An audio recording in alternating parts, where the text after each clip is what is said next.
Todos los asistentes están en modo de solo escucha.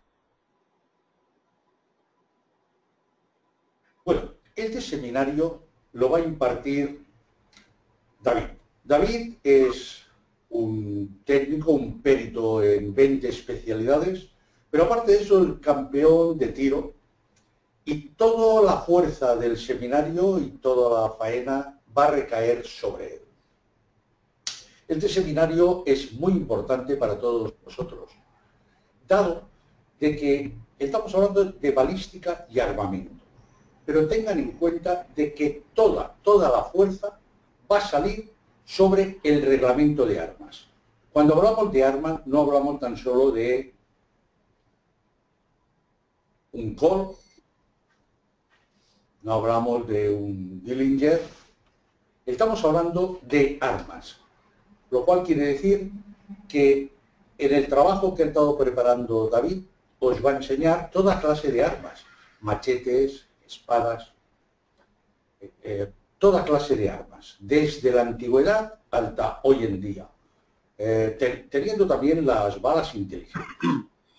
Es imprescindible el conocimiento que os vamos a dar en este seminario para todos los peritos en criminalística, en balística y armamento, en antigüedades, en falsificación de obras de arte y todos los peritos de seguros. Es imprescindible porque las armas en el tiro se transportan en el vehículo, que uno va al campo de tiro. Y hay un reglamento que los explicará que se tiene de seguir.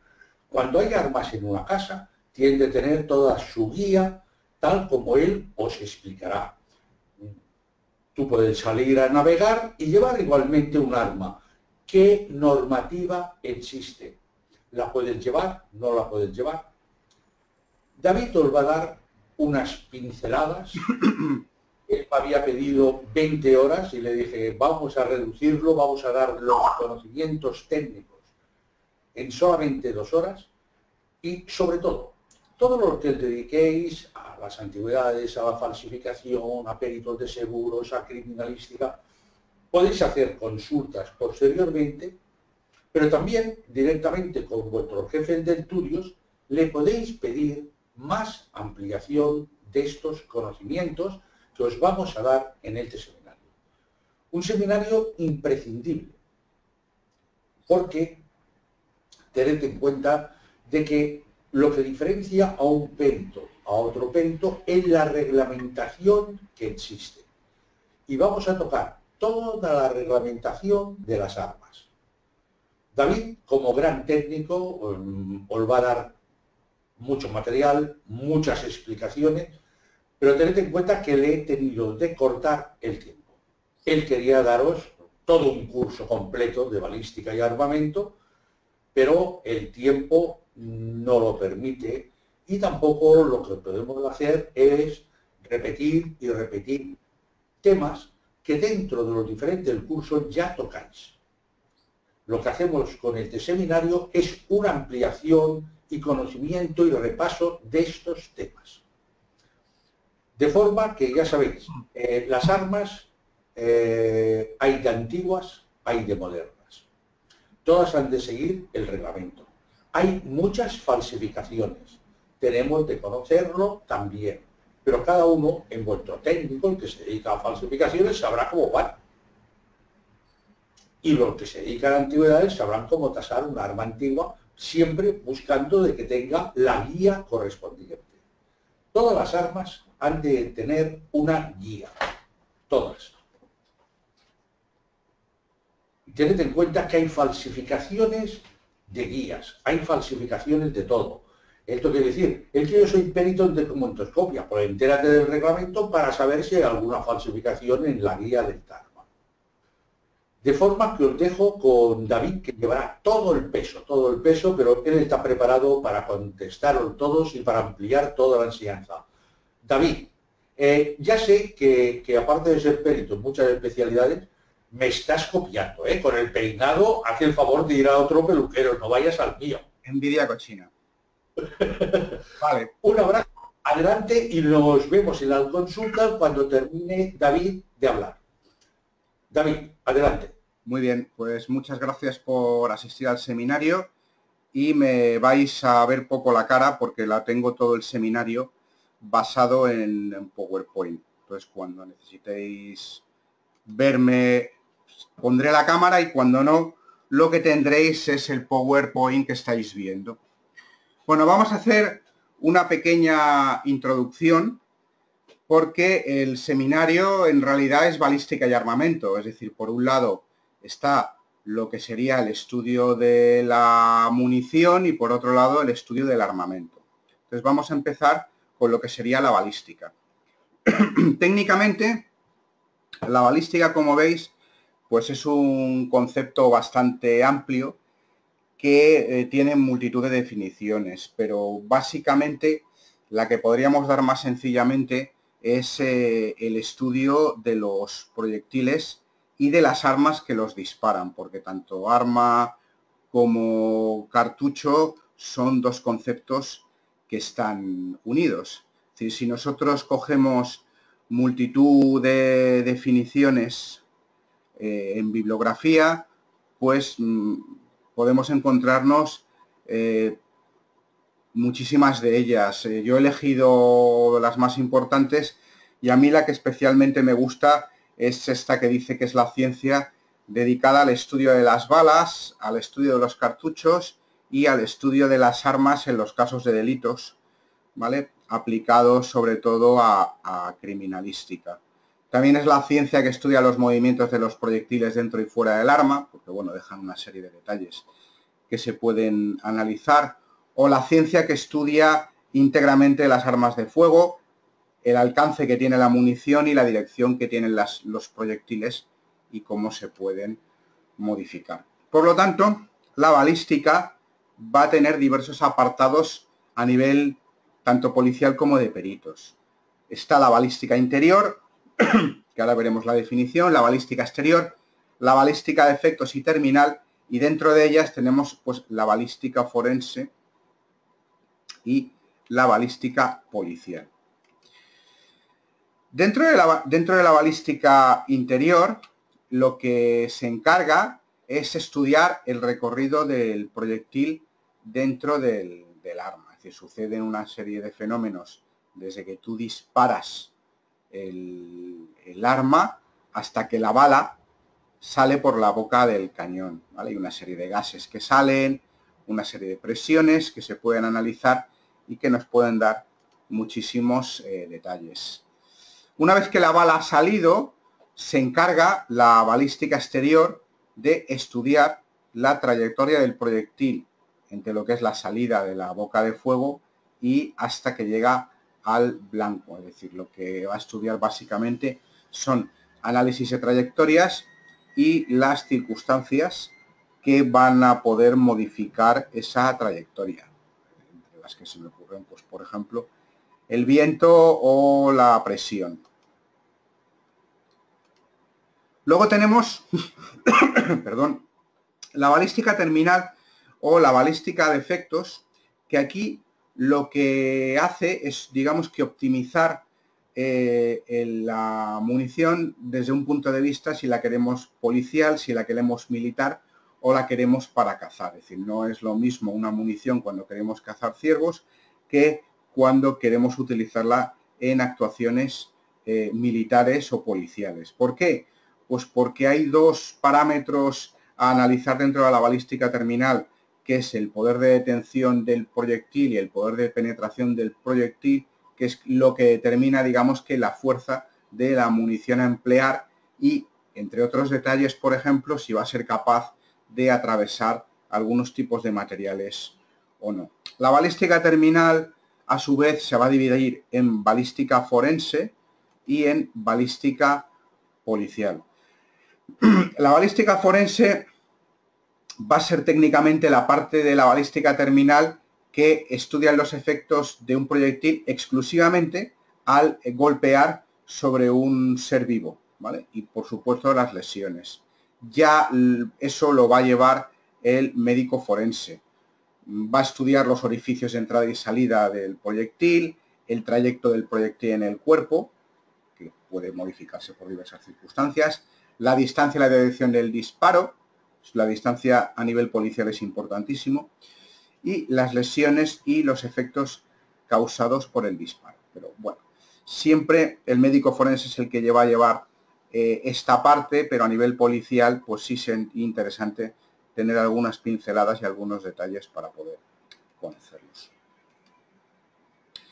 Es decir, lo que va a tratar la balística forense va a ser establecer pues una serie de conclusiones que van a venir en el informe para que durante pues la investigación judicial y la investigación policial se pueda sacar pues una serie de elementos. La balística policial, por último, va a estudiar todo lo relacionado con la investigación forense y policial, es decir, es lo que es la balística identificativa, es decir, la que va a identificar los proyectiles, y luego es la balística operativa. La balística identificativa, que también en algunos libros se le llama la balística comparativa, pues va a estudiar las lesiones, pero ya no en el cuerpo humano, sino es decir, los mecanismos del arma, cuando el arma se dispara, van a producir una serie de abrasiones, una serie de marcas a nivel pues de distintas partes de la munición, pues en el culote, en la vaina, en la bala que sale, y va también a dejar una serie de marcas dentro de lo que es el ánima del cañón. Entonces todo eso va a permitir diferenciar si dos cartuchos se han disparado con el mismo arma, ¿vale? Que es el 70% pues de el trabajo del departamento de balística, básicamente la comparación de proyectiles. Por contra, la balística operativa lo que va a estudiar básicamente es el revelado de huellas latentes en las armas, es decir, las armas normalmente básicamente están hechas de metal o están hechas de plástico, ¿vale? Tanto en metal como en plástico, cuando se produce el disparo, tú tienes que agarrar el arma. Y ese arma, al agarrarla, pues puedes dejar huellas dactilares. Entonces necesitas conocer pues la manera de revelar y la manera de sacar esas huellas para poder hacer comparaciones en las bases de datos, a ver si esa persona está fichada o no. Se puede utilizar también la balística operativa para determinar la antigüedad de los disparos, ¿vale? Simplemente identificando si la pólvora es una pólvora negra o es una pólvora moderna, una pólvora blanca, pues ya puede decir si un arma es de avancarga o un arma de retrocarga. También la balística operativa, aunque parezca una tontería, ¿vale? Se puede decir si el arma, si tú te llega al laboratorio, si lo que te haya llegado es un arma o no. Es decir, en el caso, por ejemplo, de una pistola, está claro, pero por ejemplo al laboratorio nos han llegado grifos de cobre modificados para disparar calibre 22. Es decir, a priori a ti te llega eso y dices, esto es un grifo. Pero si tú lo miras, dices, no, esto es un grifo que se ha modificado como arma monotiro para disparar un tipo de munición. Por lo tanto, es un arma. O sea, tendrás que identificar también el tipo de arma. Es decir, no vale decir esto es un arma. Tienes que decir que es un tipo de arma determinado y que se ajusta al párrafo tal del reglamento de armas. Tienes que realizar el estudio de los mecanismos del arma. Es decir, si el arma que te ha llegado es capaz de disparar o no es capaz de disparar la munición. A veces pasa que te llega el arma, un arma antigua, pero no te llega munición. Entonces no puedes saber si dispara o no porque no puedes dispararla. Por otro lado, muchas veces te llegan armas antiguas. Entonces tienes que desmontarlas y ver si tienen daños en los mecanismos para saber si disparan o no, ¿vale? Y otras veces son armas modernas que tienes cartuchos, no hay problema, las pruebas y haces el certificado diciendo que efectivamente es un arma moderna, que corresponde a un reglamento de armas, al punto de un reglamento de armas determinado y que efectivamente los mecanismos están correctos y disparan. Es decir, lo que te piden es si los mecanismos funcionan. Bueno, todo eso lo hace la balística operativa.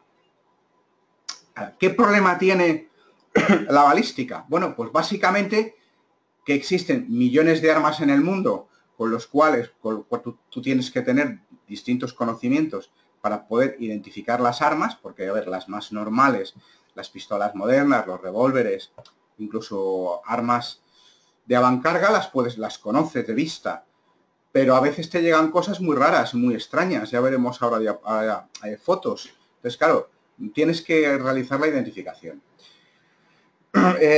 Un perito forense en balística, es decir, después de haber realizado los cursos, tienes la base, pero como todo es la experiencia. Es que te guste y es acumular miles y millones de documentos digitalizados, de fotos, de libros y de todo lo que haya disperso para poder acumularlo y poder consultarlo. Eso es muy importante. Luego tienes el problema de que existe muchísima más cartuchería. Es decir, existen cientos de millones de tipos de cartuchos distintos y que muchas veces no sabes de dónde vienen. ¿Vale? Una cosa es el mercado americano, el mercado europeo, el mercado ruso, el mercado africano. Es decir, que cada uno, al cabo del año, te saca cartuchos modernos y que tú no tienes por qué conocerlos. Entonces, muchas veces es importante pues, tener bases de datos adecuadas para poder realizar la consulta. O bien libros, porque muchas veces directamente te tienes que ir a las casas de munición y preguntar si ese tipo de cartuchería es suya. Y luego, el tercer apartado es la existencia de armas manipuladas. Es decir, los reglamentos de armas, una de las cosas que prohíben taxativamente es que cuando tú tengas un arma, de la que sea, ¿vale? Si es de tiro deportivo, si es de tiro de defensa, si es arma de aire comprimido, es decir, cualquier tipo de arma que no se pueden manipular. Es lo que más se pena dentro de los reglamentos legales. Las armas no se pueden tocar, se pueden tocar las miras. Se puede tocar la cola del disparador, ¿vale? Lo que nosotros llamamos gatillo, para variar la presión y que salga el disparo mejor. Pero no puedes manipular los mecanismos del interior de un arma porque eso está penado, es ilegal y es pena de multa y cárcel. ¿Vale? Pues vamos a empezar la introducción al concepto de armamento. Es decir, si nosotros estamos hablando de balística y armamento, lo primero es que lo que tendremos que definir es qué se entiende por armamento. Es decir, y aquí pues tenemos cientos de miles de definiciones. Tenemos desde las definiciones del reglamento de armas hasta las definiciones de distintos diccionarios. Es decir, unas básicas podría ser pues un conjunto de todo lo necesario para la guerra, que a efectos de pericia evidentemente no nos va a valer de nada. Conjunto de utensilios de armas que sirven para la dotación de tropas. Bueno, pues tampoco nos va a servir. Tenemos que encontrar diversas definiciones que a nosotros nos sirvan y que podamos establecer el concepto de arma. Es decir, el concepto restringido de armamento, ¿vale? Va a ser una parte de la balística que se va a ocupar de las armas, se va a ocupar de las municiones, desde el punto de vista mecánico y de funcionamiento, es decir, si las armas funcionan. Entonces, el armamento, desde el punto de vista criminalístico, que es lo que nos va a interesar, se va a dividir en interior, que estudia los mecanismos, y el exterior, que es el estudio descriptivo del arma, sobre todo a efectos, como siempre, de reglamento de arma, para saber en qué apartado se va a encontrar. Nuestro concepto de armamento es mucho más restringido pues, que el de balística operativa, que va a estudiar las trayectorias, etcétera, y hay que definir qué se entiende por arma. ¿Vale? Entonces, una de las mejores definiciones que hay es una herramienta, porque no deja de ser un objeto que se usa, de agresión, ¿vale? De defensa o no, útil para la caza, para la autodefensa cuando se usa con animales y que puede ser utilizada contra seres humanos en tareas de ataque, en tareas de defensa o en tareas de destrucción. A ver, el concepto y la definición tienen que saberse, porque muchas veces si tú vas a juicio, el juez te va a preguntar si esto es un arma y que le defina qué entiendo yo por arma. Entonces tienes que tener muy claro que se adapta a lo que tenemos en el informe. ¿Vale? Por lo tanto, es un dispositivo que amplía la dirección y la magnitud de una fuerza. Desde el punto de vista jurídico, perdón, la definición que nos interesa es esta que tenemos aquí. Cualquier cosa que en el momento de su fabricación tenga como finalidad primordial el ser utilizado como sistema de ataque o como sistema de defensa. ¿Por qué? Pues porque una pata de una mesa puede ser un arma, pero no ha sido diseñada para ser utilizada primordialmente para eso. En un momento determinado la puedes usar, pero en cambio una pistola o un revólver, su fin, ¿vale? No es sentarte, su fin es tenerlo precisamente para usarlo como sistema de ataque o como sistema de defensa. Entonces, una vez que ya hemos estructurado lo que se entiende por arma, lo que es armamento, tenemos que ver la clasificación de armamento. Entonces, hay montones de clasificaciones de armamento. A nosotros nos interesan las clasificaciones generales, las clasificaciones según el uso, la clasificación de cómo funciona y la clasificación de cuál va a ser su objetivo. Entonces, aquí tenemos ya el desarrollo gráfico de ejemplos. Es decir, tenemos apartado 1, lo que serían armas de mano. Armas de mano, tenemos el grupo de armas contundentes que son de maza o son de clava. Esto que podría decir, bueno, es que en el laboratorio solo te llegan armas de fuego. Mentira. Te van a llegar un porcentaje de armas de fuego, pero luego dentro de otros conceptos te va a llegar armas de fuego modernas, armas de fuego de avancarga y cantidad de tipos de armas de mano. ¿Vale? Es verdad que a lo mejor te van a llegar más cuchillos o más puñales que, por ejemplo, mazas, pero no es inusual coleccionistas que se les requisan colecciones y que luego te llegan cosas como la que estamos viendo, mazas, ¿vale? Que pueden ser originales o pueden ser réplicas y que muchas de ellas, muchos tipos de armas, no puedes tenerlos, porque uno de los conceptos que se tiene que estudiar en el reglamento de armas es tú qué armas puedes tener, qué armas no puedes tener y qué papeles, qué guías necesitas para poder disponer de ellas y qué uso tienes que hacer. Bueno, pues en el primer apartado tenemos lo que serían las armas de mano, tenemos los palos y bastones de distintos tipos, que muchos de ellos se consideran como armas prohibidas. Tenemos armas blancas de muchísimos tipos, tenemos desde las típicas armas que tenéis aquí, pues una especie de guadañas que son para setas, ¿vale? Pasando a armas japonesas para lanzar, a cuchillos, a pequeñas navajas. Aquí tenemos multitud de tipos de armas. Y una de las cosas que tiene que hacer el perito va a ser siempre hacer la definición de lo que se va a encontrar y una definición exacta, ¿vale?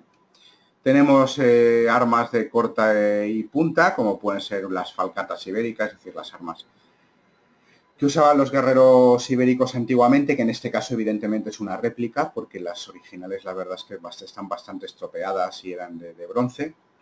Y reproducciones, por ejemplo, de espadas históricas, que de eso nos vamos a encontrar en muchos tipos. Es decir, una de las cosas, por ejemplo, que pide la legislación de armas cuando tienes armas de punta y corte, pues este tipo de armas de película, va a ser, primero, que no tengan filo, segundo, que no tengan punta, y tercero, que cuando se aplique una determinada fuerza, la empuñadura se saque o se desacople del filo, para evitar precisamente que haya problemas y sobre todo que estas armas se puedan afilar, ¿vale? Si tú estas armas las intentas afilar se estropean, porque no es acero dulce, sino son mezclas, ¿vale? De aceros más suaves, diseñados para eso, pues para no poder ser afilados.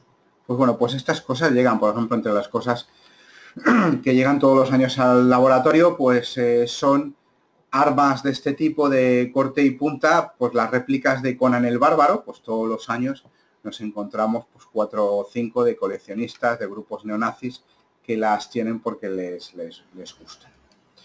Tenemos armas arrojadizas, como pueden ser los venablos históricos y distintas, los pilum, por ejemplo, armas de guerreros escitas, de guerreros germánicos, y me diré, bueno, ¿y realmente esto llega al laboratorio? Pues sí, esto llega. Es decir, cuando se hacen excavaciones arqueológicas ilegales, aparte de monedas, lo que más, y bueno, y evidentemente restos óseos, de las cosas que más se encuentran son restos de armas, ¿vale? Sobre todo en la península ibérica te encuentras falcatas, te encuentras venablos y te encuentras pilum romanos. Entonces, es ilegal tener este tipo de armas no por el daño que puedan generar, sino porque es patrimonio histórico. Entonces se tiene que hacer un informe diciendo qué tipo de arma es, diciendo que es patrimonio histórico, que está reglamentado, que no se puede disponer de ellas y que por lo tanto tiene que estar en un museo.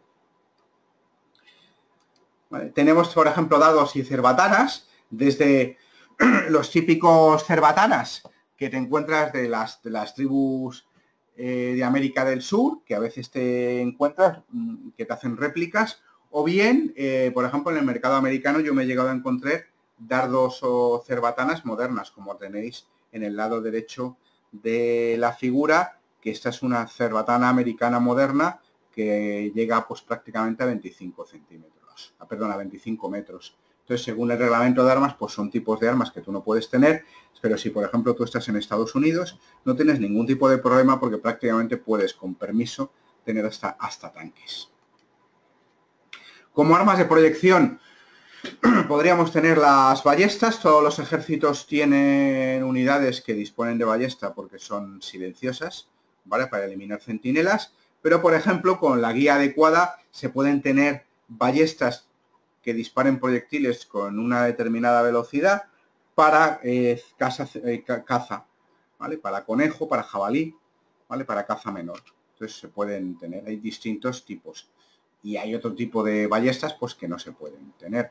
Arcos, bueno, pues tenemos de los típicos tipos de militares, el prototipo pues sería el de Rambo, ¿vale? Con flechas incendiarias, pero bueno, luego tenemos los arcos simples, los arcos de doble polea, pues para caza o también como tiro deportivo, ¿vale? Entonces tienen que tener también su guía. Ya os lo he dicho y eso lo repetiré, que todas las armas tienen que tener su documentación adecuada porque si no te las pueden requisar y puedes tener problemas. Ondas. Bueno, pues estas, por ejemplo, cada vez que hay, aquí he puesto una foto de la zona de Palestina que utilizan las ondas normalmente para disparar proyectiles, pero sin embargo, por ejemplo, la onda en España ha sido un arma de caza y luego cuando hay manifestaciones muchas veces de ocupas, pues entre las armas que más se requisan son las ondas, ¿vale? Luego al laboratorio sí te llegan unas cuantas ondas que tienes que hacer un estudio diciendo que efectivamente es un arma peligrosa. Armas de fuego, evidentemente te van a llegar muchísimos tipos.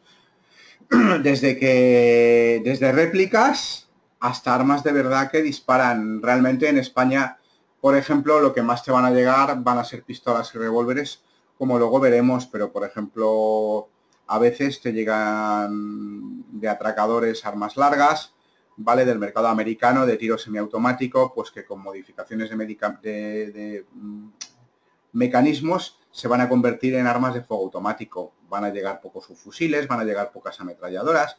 Te llega muchísima munición de avancarga y muchísimas pistolas de avancarga, es decir, armas que se cargaban con la boca y que disparaban pólvora negra. Si te llegan réplicas de granadas de mano, pues veremos un poquito todo eso que llega. Luego, evidentemente, lo tenemos que ver en el estudio. Tenemos la clasificación de armas especiales, que serían dentro del punto de vista ABQ, armas atómicas o nucleares, que evidentemente a nosotros no nos van a llegar al laboratorio. Pero, por ejemplo, los departamentos de balística militares sí que tienen proyectiles con núcleo de uranio empobrecido para disparar carros de combate y los blindajes de tipo sándwich, fundirlos. Entonces sí que te llegan de este tipo y los americanos pues cada cierto tiempo se les estropea, se les cae, se les pierde, se dañan munición tipo ABQ y hay que hacer los informes periciales adecuados. España, como no tiene munición militar de ese tipo, vale en grandes cantidades y evidentemente no tiene proyectiles atómicos porque no tiene cabezas nucleares, pues no puede hacer informes de ningún tipo. Y tenemos luego las armas biológicas, ¿vale? Que son armas pues, que disparan un tipo de munición que suelen ser gases nerviosos. España tiene gases nerviosos, tiene armas biológicas en varios depósitos y si uno mira el boletín oficial del Estado, la parte de presupuestos, pues hay una serie de materiales y de gastos asociados a esto, pues bueno, pues para protegerlas. Si bien está suscrito al convenio de la ONU de que no puede vender munición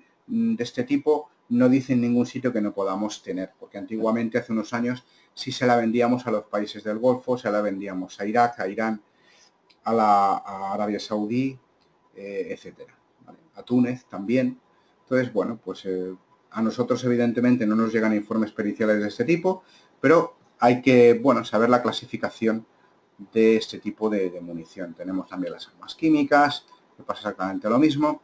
Y luego hay que estudiar otra clasificación, que es la clasificación de armamento en base a la utilización de la pólvora, ¿vale? Evidentemente tenemos las armas que no tienen pólvora, que son las armas no de fuego, que eso hay que indicarlo, lo mismo. Cuando a ti te llega un tipo de arma al laboratorio, lo primero que tienes que decir, A, es un arma, B, es de fuego, no es de fuego. Pues tenemos, en el caso que nos ocupa en pantalla, tenemos en el lado izquierdo pues una réplica de una hacha prehistórica bastante mal hecha, por cierto. Dentro de las armas de fuego, pues tenemos desde los carros de combate hasta los obuses, tenemos los cañones, tenemos las armas ligeras y colectivas, que vuelvo a decir lo mismo. Quizá a nosotros, en 20 años que he llevado yo, nos han llegado muy pocas ametralladoras, pero por ejemplo, en los casos de militares que los morteros se dañen y estallen, pues hay que hacer un informe pericial de por qué la espoleta del proyectil no ha estallado.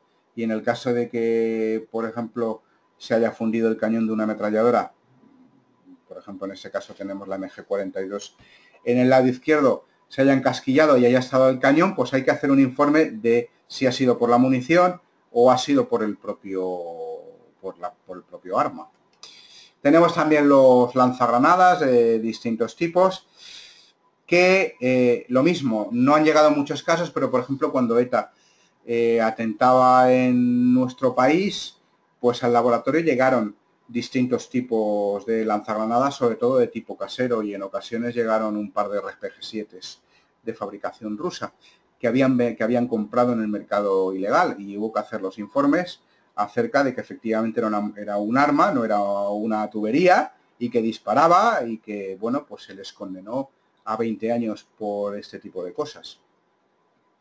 Y sí, aquí sí que tenemos ya lo que llega normalmente a los laboratorios, es decir, tenemos las armas individuales cortas, es decir, pistolas y revólveres, ¿vale? Que luego veremos la diferencia, pero bueno, básicamente para que lo entendáis, la pistola es un tipo de arma que lleva la munición en un cargador, ¿vale? Cuando tú accionas la parte de arriba del arma, que es la corredera, ¿vale? El primer proyectil sube y se monta el arma. Una vez que produces el disparo, por efecto de los gases de la pólvora, la parte de arriba, que es la corredera, se acciona y el resto de munición puedes dispararla sin problemas, ¿vale? Y es un arma de tiro semiautomático, es decir, cada vez que realices el disparo tienes que apretar la cola del disparador, que es lo que tengo señalado.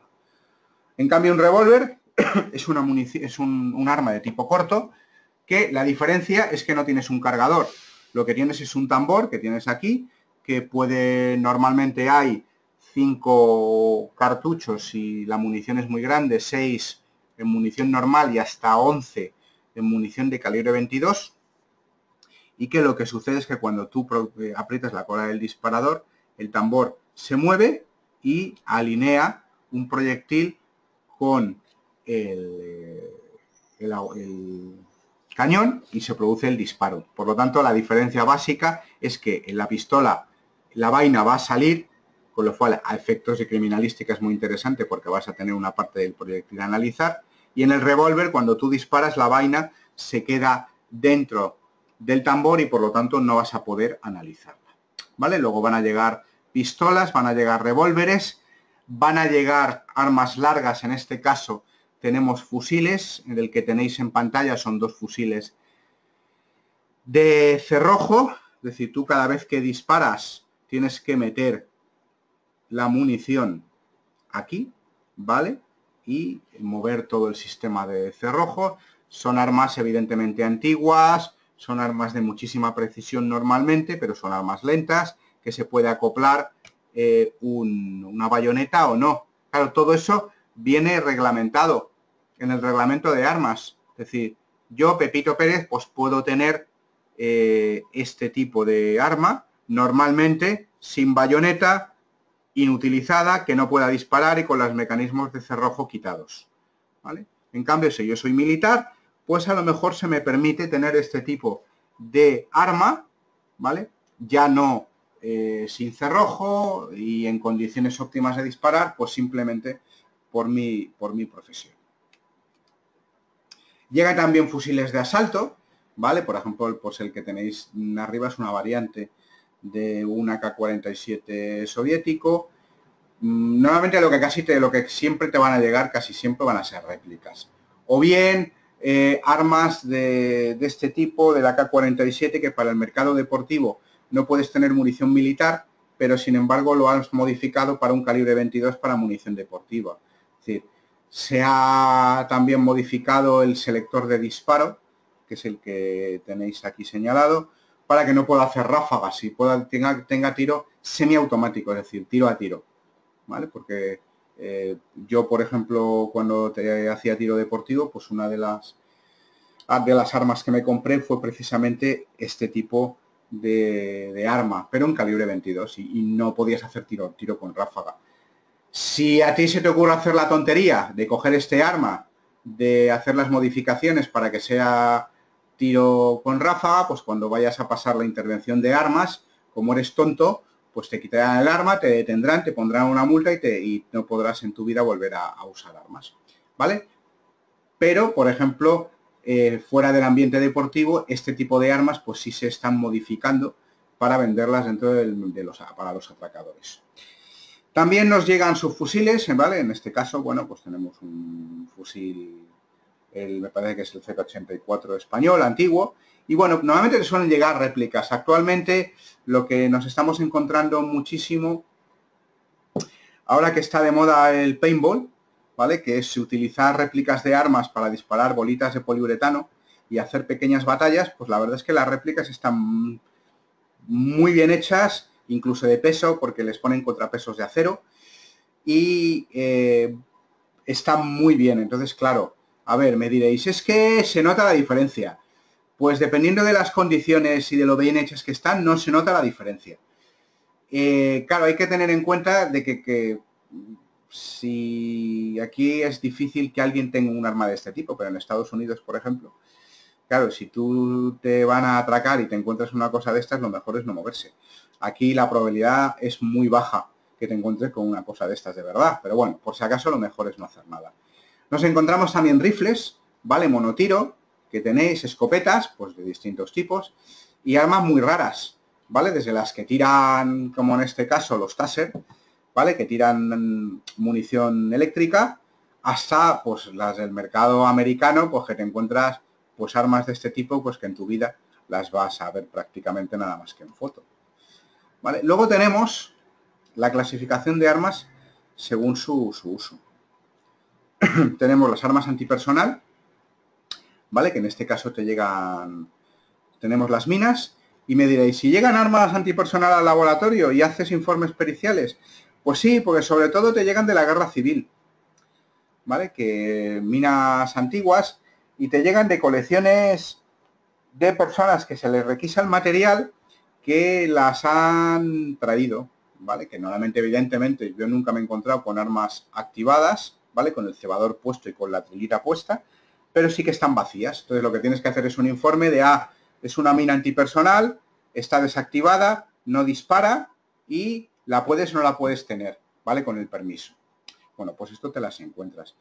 Te encuentras armas de este tipo, ¿vale? Sobre todo lo que está llegando, estos son modificaciones o variantes del Asta 400, pues el típico abuelito que estuvo en la guerra civil y que se trajo su arma y que luego en casa, pues al cabo de ciertos años en el trastero aparece y, bueno, pues vas a la intervención de armas diciendo, mire, es que mi abuelito tenía esto y quiero saber si la puedo tener. pues no la puedes tener y enhorabuena, te acabas de quedar sin arma porque nos la quedamos, porque hay que o bien inutilizarla, es decir, hacerle un montón de agujeros por un montón de sitios para que no pueda disparar y quitarle varias piezas, o bien nos la quedamos y ya está, ¿vale? Son las dos opciones que hay. Tenemos, pues eso, armas de apoyo, que en este caso pues ya los hemos visto, los morteros, los lanzagranadas, las armas de fortificación, que tenemos los cañones de distintos tipos que luego los veremos porque alguna vez hemos hecho algún informe, las armas de asedio, ¿vale? Pues bueno, pues simplemente eso es tener conocimiento de ellas, armas de radiación, que son normalmente para interferir comunicaciones, las armas de montaña, que tienen que tener unos mecanismos especiales, pues con unos aceites especiales, para que puedan dispararse. A ver, como anécdota, por ejemplo, os puedo contar que durante la Segunda Guerra Mundial, los alemanes al invadir Rusia, como las armas no estaban preparadas para alta montaña, el aceite se congelaba y no disparaban. Entonces tiraban sus armas y cogían las armas rusas que llevaban un aceite especial para poder dispararse. Por lo tanto, tienen pues que tener unas condiciones de mecanismos adecuadas para que puedan funcionar. Tenemos las armas autopropulsadas, las armas ferroviarias, las armas aéreas, las armas navales, y me diréis, ¿y realmente se hacen informes de esto? Pues evidentemente al laboratorio no te llegan, pero sí a veces hay que hacer estudios históricos, ¿vale? Y dentro de los estudios históricos, pues te pueden pedir un informe acerca, pues, de una pieza que tiene una persona y que necesita emitir un certificado como que es una cosa histórica para que se lo permitan tener, ¿vale? O no. A ver, el caso que yo conozco más cercano fue un antiguo TOA, un antiguo transporte acorazado, ¿vale? Que se emitió un certificado que se le había quitado todos los equipos de comunicaciones y todo el armamento, se le había bajado la cilindrada y que se había emitido el certificado para poder usado bajo ciertas condiciones como vehículo, ¿vale? Bueno, pues esto lo hizo un perito de armamento. Bueno, una vez que hemos visto un poco la clasificación por encima, lo que tenemos que ver, si vamos a hablar de armas de fuego, básicamente, que es lo que a nosotros nos interesa, ¿qué se entiende por arma de fuego? Es decir, y aquí tampoco nos vamos a complicar la vida. Es decir, es un artilugio que aprovecha la fuerza impulsora de los gases producidas por el quemado de la pólvora para proyectar un proyectil o varios a cierta distancia. Es decir, la definición lo que te pide es que el arma, para que sea de fuego, tenga que tener pólvora, que la pólvora se queme de manera adecuada y que lance un proyectil a una distancia determinada. Eso es lo que te pide. Todo lo que cumpla esta definición se considera arma de fuego. Todo lo que no cumpla esta definición no se considera arma de fuego. Por ejemplo, fuegos artificiales no es un arma de fuego, ¿vale? Impulsan los gases, deflagan la pólvora, pero no proyectan un proyectil, ¿vale? Eso hay que tenerlo claro. Hay distintas definiciones de fuego, ¿vale? Pero bueno, como siempre, los organismos adecuados se reúnen y el más importante para este tipo de cosas, pues es la Comisión Internacional Permanente para las Pruebas de Armas de Fuego, lo que llaman la CIP, que ha dado una definición de fuego útil, pues, para todo tipo de cosas. Entonces son armas y artefactos portátiles que pueden encender o una carga fabricada con sustancias explosivas o pirotécnicas destinadas a disparar, a propulsar, a poner en movimiento proyectiles, partículas gaseosas, líquidas o sólidas, o producir una detonación. Y esta es la definición que se pone en los informes, ¿vale? Que es lo primero que te preguntan. ¿Esto que ha llegado es un arma de fuego? Sí, señoría, es un arma de fuego porque cumple todas estas condiciones.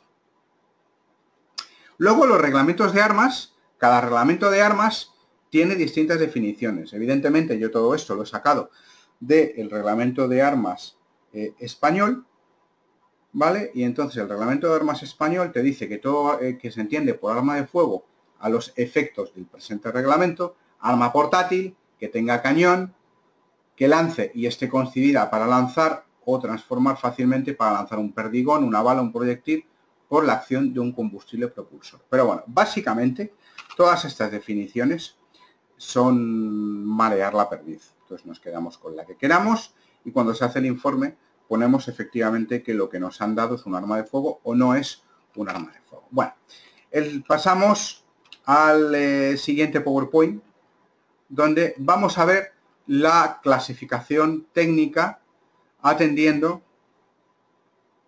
al reglamento de armas. Es decir, vamos a ver lo que son las municiones, lo que son las armas y ver las distintas variantes. Vale. Aquí tenemos la clasificación técnico-criminalística de las armas de fuego portátiles. Vale. A ver, ¿por qué esta clasificación? Bueno, pues básicamente portátiles porque se pueden llevar encima y porque el 98% de los delitos utilizan armas portátiles. Entonces, esta clasificación se ha hecho en base a un reglamento de armas. Entonces, tenemos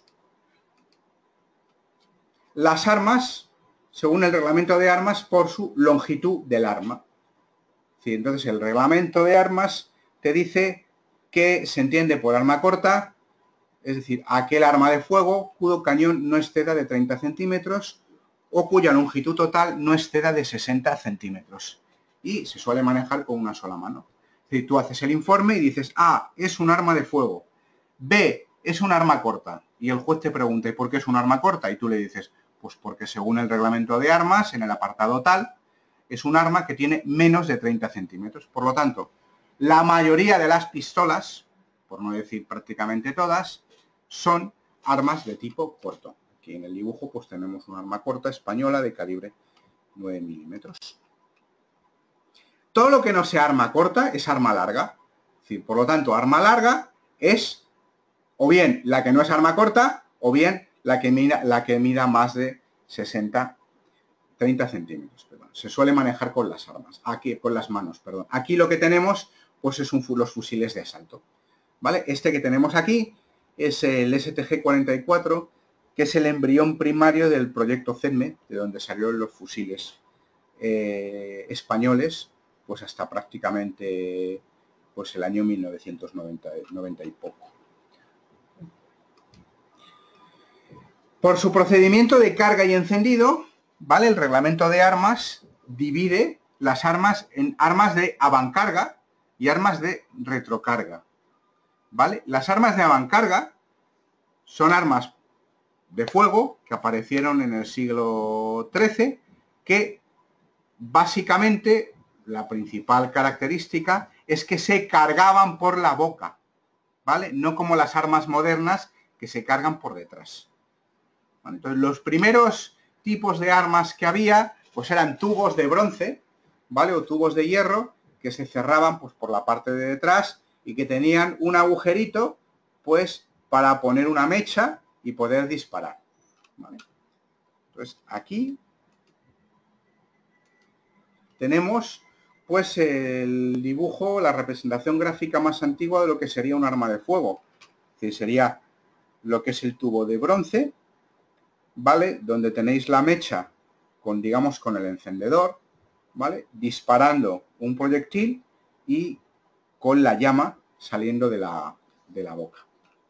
¿Vale? Está fechado en el año 1326. Aquí tenéis, por ejemplo, en distintos museos de todo el mundo, por ejemplo, aquí en Barcelona, en Montjuic, antes de que quitaran el museo, pues había varias bombardas de este tipo, pero todos los museos militares, en España, por ejemplo, pues el que estaba en Toledo, y ahora está en Madrid, también tenían bombardas, pero bueno, vais a cualquier museo y tenéis de este tipo.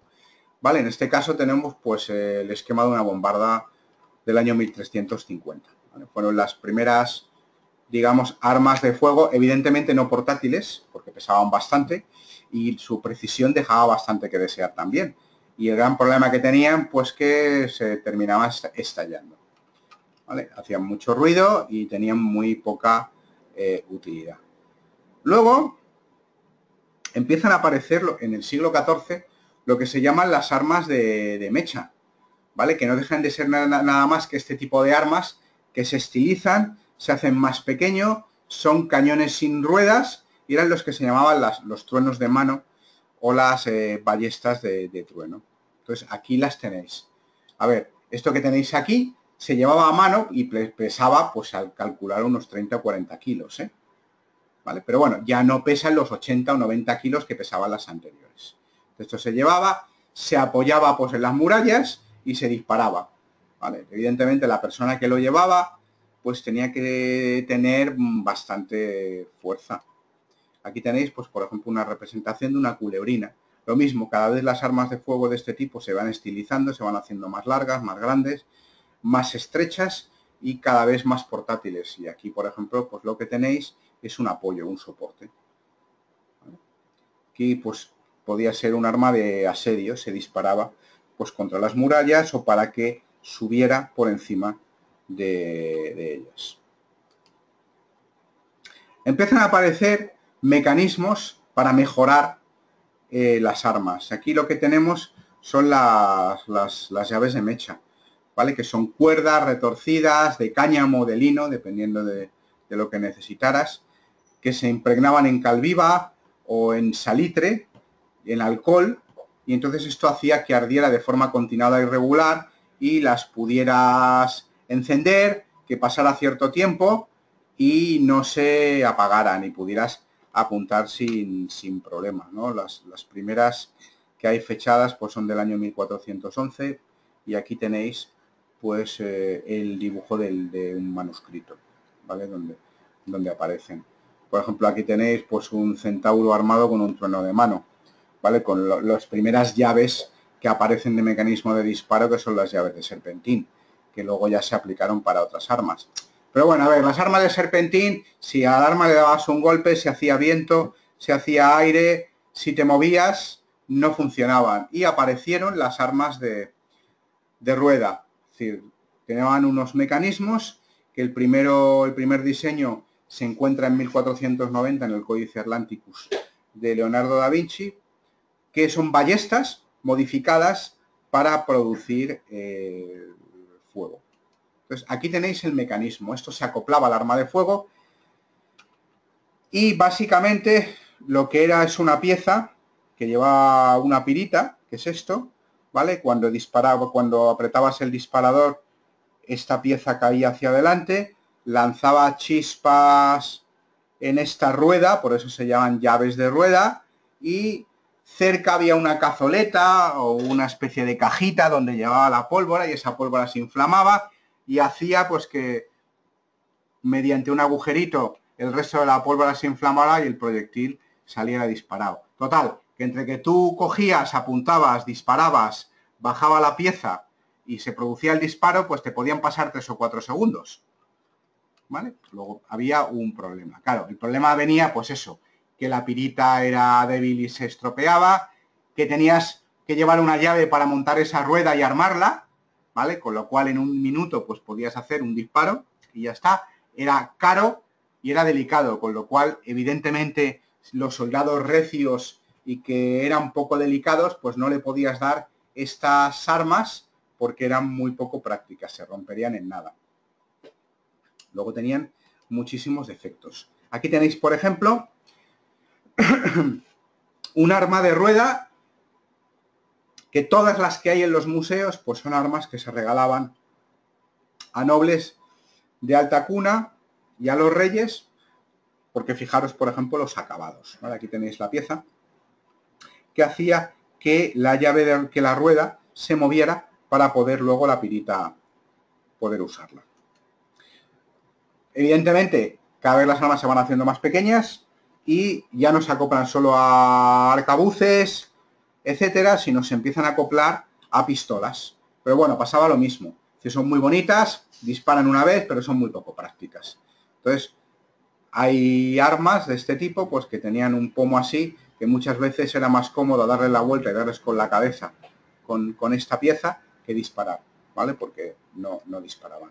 Entonces, claro, se empezó a pensar a ver exactamente qué se podía hacer y dijeron, bueno, pues vamos a cambiar la pirita por el sílex y se inventó la llave de sílex, que básicamente es como la llave de pedernal, pero más resistente, ¿vale? Y que más barata de hacer. Entonces, aquí tenéis el ejemplo de una llave de sílex, ¿vale? Que hay muchísimos tipos. Está la francesa, la española, la hondesa, etcétera. Dependiendo de dónde se fabricaban, pues se llamaban de una manera o de otra y se hacían pequeñas modificaciones. Pensar una cosa, que las armas de esta época, ¿vale? Hablamos desde 1400 y pico hasta casi 1800 en armas artesanales.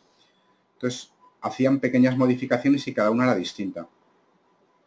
Entonces, hay una especialidad dentro de perito balístico que son las armas históricas. ¿Por qué? Pues porque cuando llegan colecciones hay que peritar A, como siempre, ¿es un arma de fuego o no es un arma de fuego? B, ¿es un arma histórica o no es un arma histórica? ¿Qué tipo de arma es? ¿Qué tipo de llave lleva? Si dispara o no y si se puede tener. Entonces, claro, tienes que tener conocimiento de todos estos mecanismos que estamos viendo para saber si efectivamente disparan y qué tipo de arma. Porque cuando te piden el informe tienes que decir, pues mire, es un arma de avancarga del año 1560 que lleva una llave de sílex de tipo francés o de tipo holandés y que por las características no lleva, los sistemas no están bien y no dispara. O bien es una réplica y si bien está muy bien hecha no puede disparar. ¿Vale? Luego hay que conocer ese tipo de mecanismos. Aquí, por ejemplo, tenemos una pieza original de Barcelona, en Ripoll, ¿vale? Que era una fábrica muy importante de armerías, donde es una llave de sílex a la moderna, ¿vale? Ya del año 1800 y pico. Claro, los inconvenientes con las llaves de sílex que era que no se pueden utilizar con lluvia, porque no hacían chispas, que eran muy poco precisas, porque entre que disparabas y salía el fuego tienes que quedarte quieto y es, bueno, pues era incómodo y se siguió pensando a ver qué se podía hacer y se optó por empezar a pensar en crear cartuchos, bueno, diferentes a la época, porque hasta esta época no lo he dicho, pero lo que se disparaban eran bolas de plomo, ¿vale? Más o menos grandes, más o menos pequeñas. Entonces apareció un sistema de ignición que fue el de pistón o el de percusión. Es decir, hablamos ya en el año 1679, cuando se descubre el fulminato de mercurio, ¿vale? Que en aquella época fue conocida como la pólvora de Howard por su descubrimiento. Entonces, es importante porque el fulminato de mercurio, lo que sucedía es que cuando se golpeaba, se producía explosión. Entonces, a alguien se le ocurrió coger una pequeña capsulita muy, muy, muy pequeña, ¿vale? Y ponerlo delante de la pólvora. Entonces, al disparar, al golpear la cápsula, se producía una pequeña explosión y la pólvora se inflamaba. Claro, problema, pues que te estallaba todo el conjunto, que era venenoso, que las cápsulas no estaban bien hechas y se estropeaban, no son como las cápsulas modernas. Entonces, bueno, pues son los primeros avances. Entonces, aquí tenéis, por ejemplo, una vez ya que el diseño se hizo adecuado, pistolas del año 1830, donde tenéis la cápsula, ¿vale? Lo tenéis aquí. Esto que estoy señalando, aquí se ponía un pistón, ¿vale? O una cápsula, ¿vale? Y este martillo se echaba hacia atrás, se producía, tú apretabas, se producía el disparo, esto avanzaba hacia adelante, el pistón se quemaba y por aquí, ¿vale? Había un agujero donde llegaba la pólvora, ¿vale? Y una vez que bajaba, la pólvora se inflamaba y el proyectil salía. Era un sistema que empezaba a ser práctico y empezaba a ser útil, ¿vale? El problema que había, que eran lentas de cargar, que se fugaban los gases de la pólvora, con lo cual tenían muy poca precisión y sobre todo muy poca distancia. Las balas no podían entrar ajustadas, tenías que darles con un pequeño martillito para que entraran y claro, los soldados, las cápsulas, pues era una cosa muy poco cómoda. Para que os hagáis una idea de cómo son las cápsulas, aquí tengo yo una cápsula. Fijaros, ¿vale? lo enfoco a la cámara, es muy pequeña, es hueca, y esa cosa verde que tenéis aquí, pues es el fulminato de mercurio, ¿vale? Que se ve.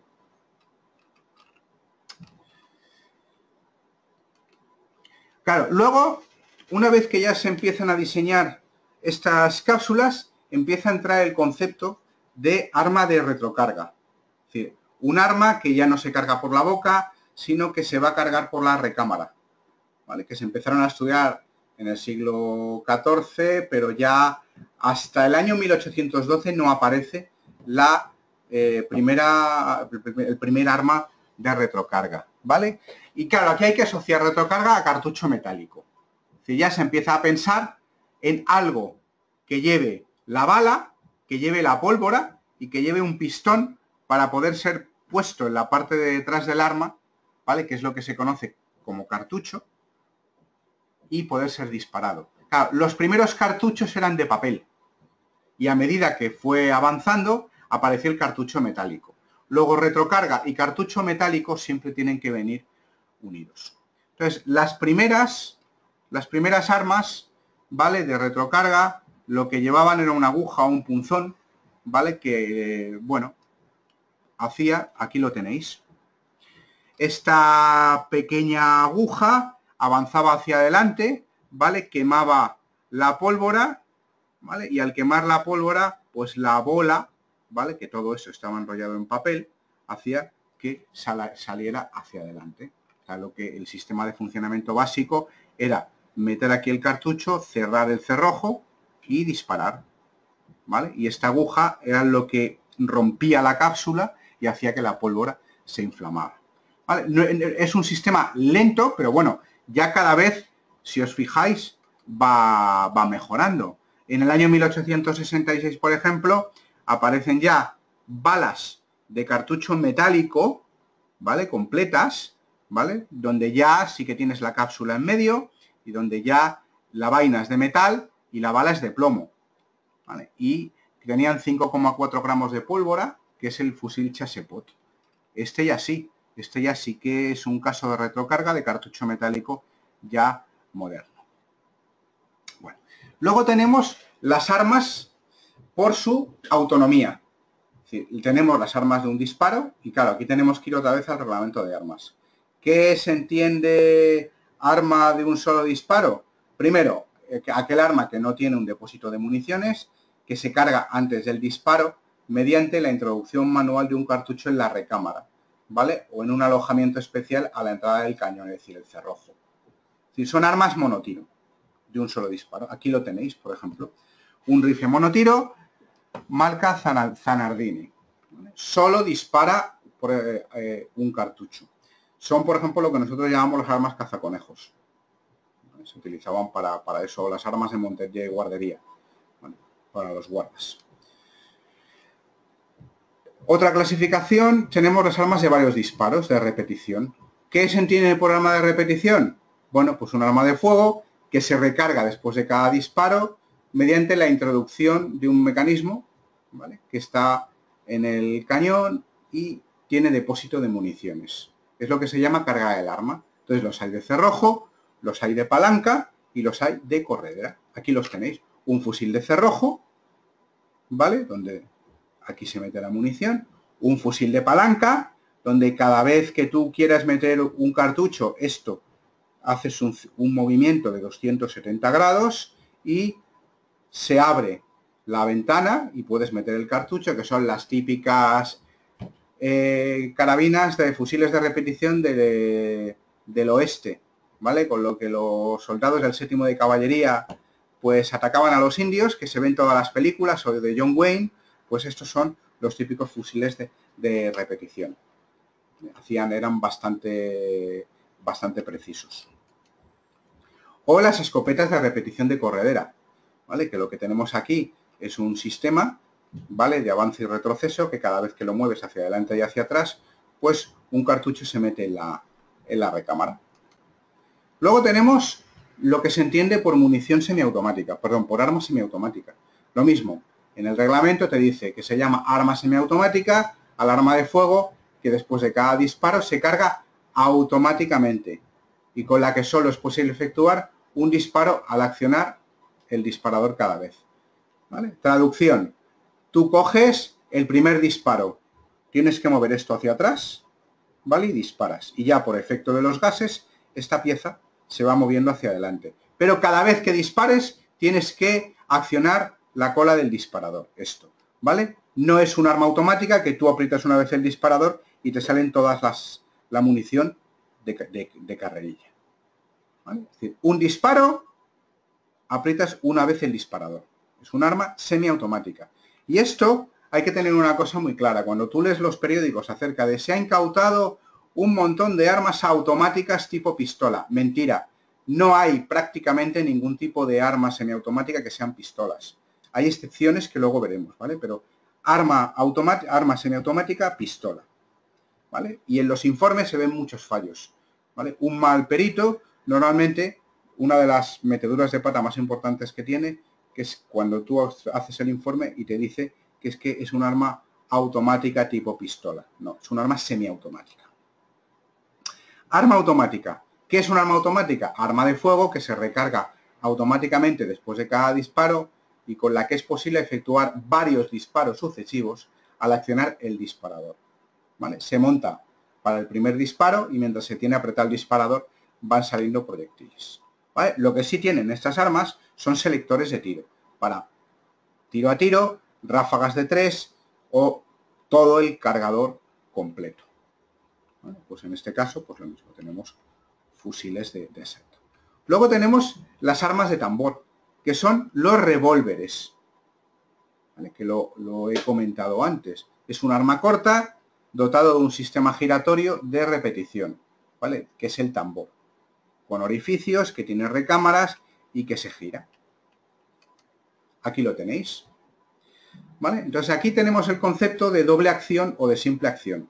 Entonces un arma es de doble acción, ¿vale? Cuando tú coges y mueves esta pieza hacia atrás y disparas. Y un arma es de simple acción cuando tú coges directamente y aprietas y disparas. O sea, luego los revólveres pueden ser de simple acción o ser de doble acción. Y aquí tenéis el tambor, ¿vale? Esta pieza se echa hacia adelante, ¿vale? Y el tambor bascula y se puede cargar sin ningún tipo de problema. ¿Vale? Luego, por el sistema de percusión, el reglamento de armas hace diversos apartados. Entonces tenemos lo que se llaman de percusión lateral o sistema Lefaucheux, ¿vale? Que son una serie de cartuchos combustibles que los inventó un armero que se llamaba Casimiro Lefaucheux, que fue el primer cartucho completo y metálico de verdad. ¿Vale? Entonces, lo que llevaba es una espiga, una aguja, que atravesaba el culote, ¿vale? Y que incidía sobre una cápsula de fulminato de mercurio, que explotaba y daba la carga a la pólvora. Entonces, aquí tenéis el dibujo y el esquema de lo que sería un cartucho Lefaucheux, ¿vale? Lo que tenéis aquí es el proyectil de plomo con la carga de la pólvora, la cápsula, ¿vale? Entonces, esta cápsula con el fulminante y la espiga, ¿vale? El arma golpeaba aquí arriba, ¿vale? La aguja percutora partía lo que es esta pieza y ya se producía todo el mecanismo. Entonces, aquí le tenéis fotos. Yo tengo que me han prestado un cartucho Lefaucheux de calibre 50 y os lo enseño para que lo veáis. ¿Veis? Aquí arriba se ve la espiga, ¿vale? La veis aquí.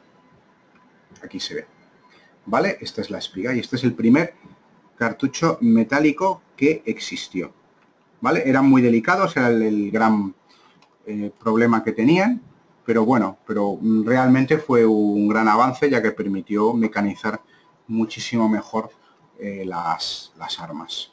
Y aquí tenéis el revólver de sistema Lefaucheux, ¿vale? El primer revólver de sistema Lefaucheux, que lo que tenéis aquí, esta es la pieza, ¿vale? Que se amartillaba para romper esa espiga. A ver, el gran problema que tuvieron estos revólveres y por lo que no se hicieron muy famosos fue básicamente que eran muy delicados y se estropeaban.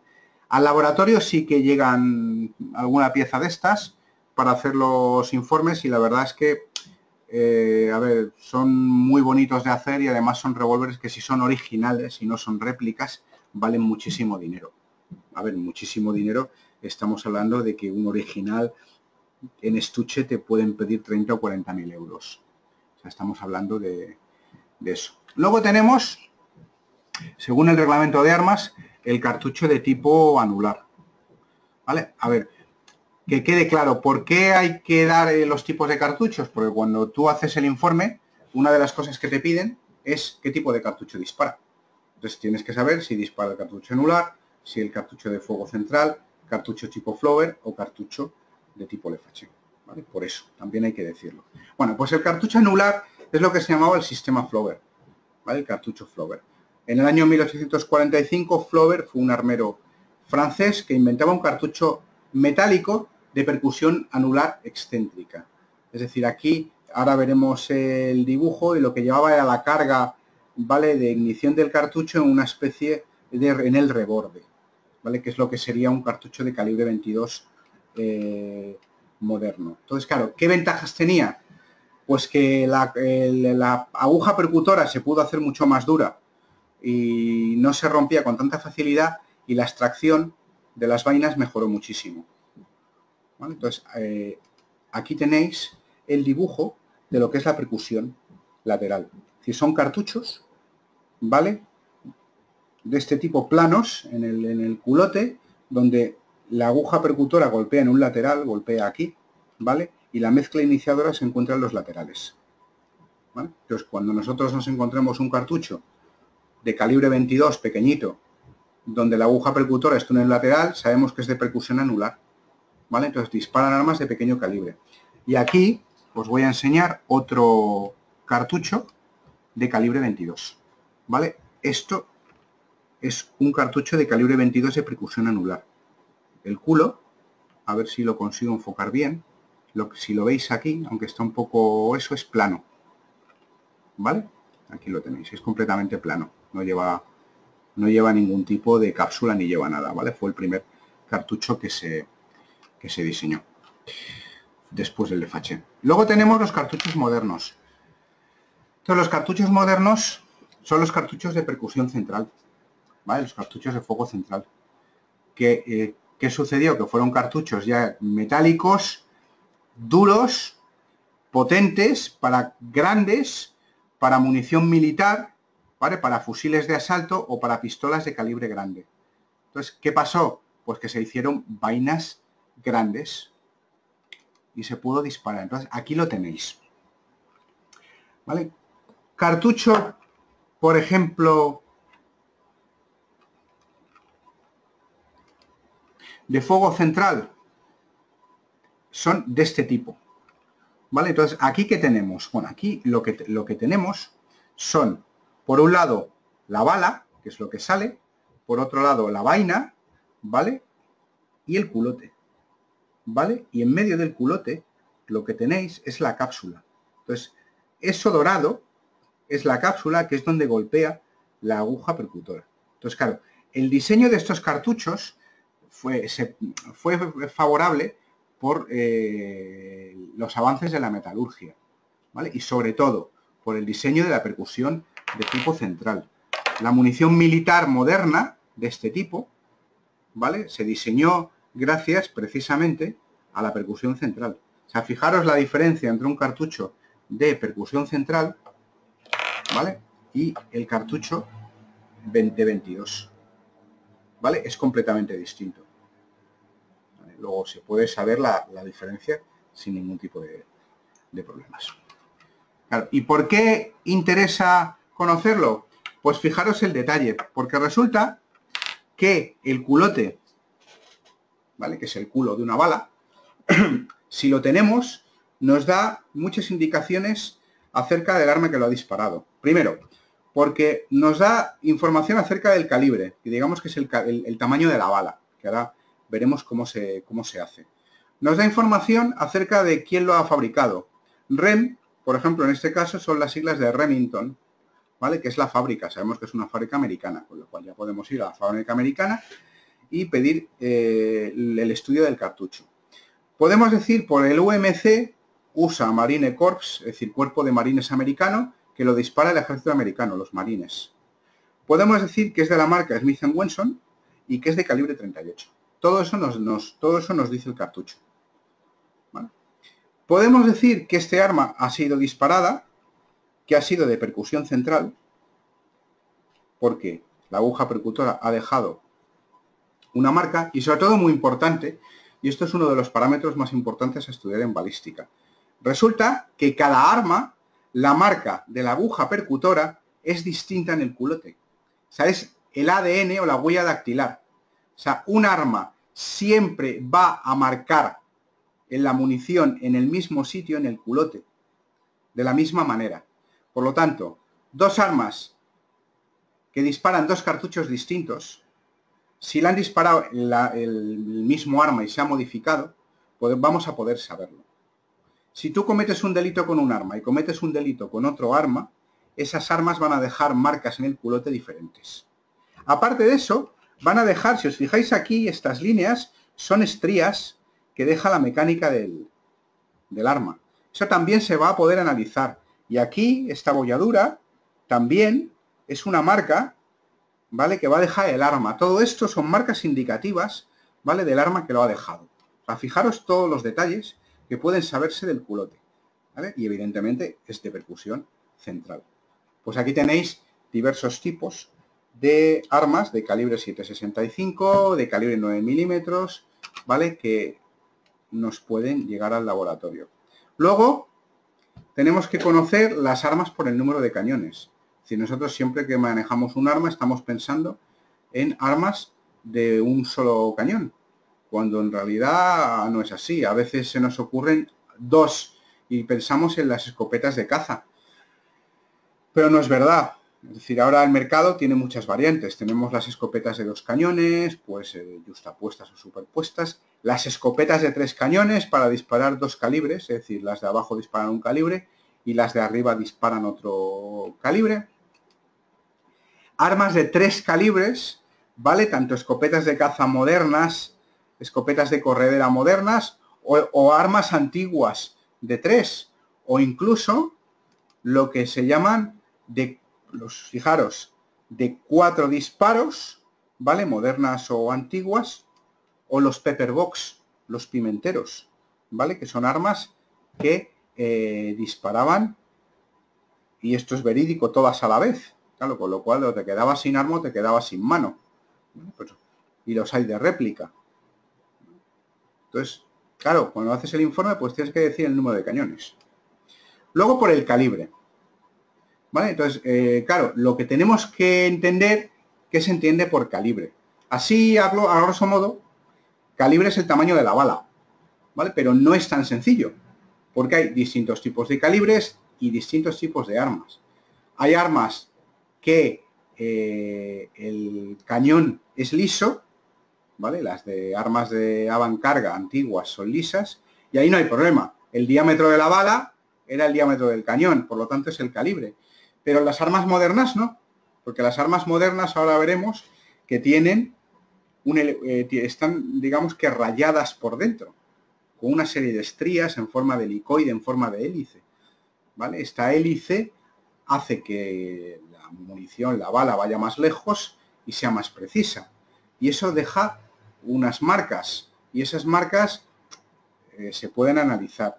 Pero también modifican el calibre, ¿vale? Dependiendo de cómo sea la hélice, pues tenemos distintos tipos de calibres. Hay cañones también poligonales, con lo cual tenemos también otro tipo de calibre.